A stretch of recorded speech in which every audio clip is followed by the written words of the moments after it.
Hello there, just got done watching the movie Rebirth.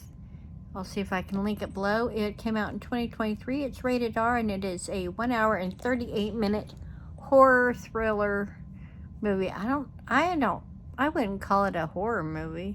No. I'd call it a suspense and kind of like interesting movie, but the premise of this movie is a single mother and childless morgue technician are bound together by their relationship to a little girl they have reanimated from the dead.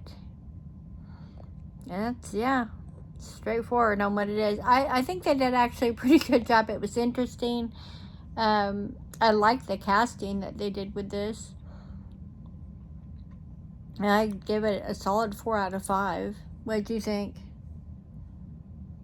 Yeah, for what it was, I mean, there's nothing like it out there. So. No, it's definitely a different type of movie. I wouldn't consider it a horror, though. No, it's not horror. Suspense, I'd say, yeah, it's a suspenseful. Thriller, yeah.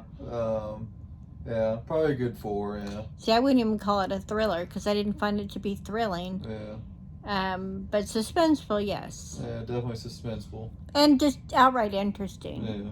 Like I said, I'll link it below. If you've seen Rebirth, let me know what you thought of it. How many stars would you give it? I was thinking 3.5. 3.5, okay. And if you have not seen this, do you typically like suspense movies? Or as they call horror thriller? I wouldn't call it that. But let me know down below, and I'll see you in the next review. Bye.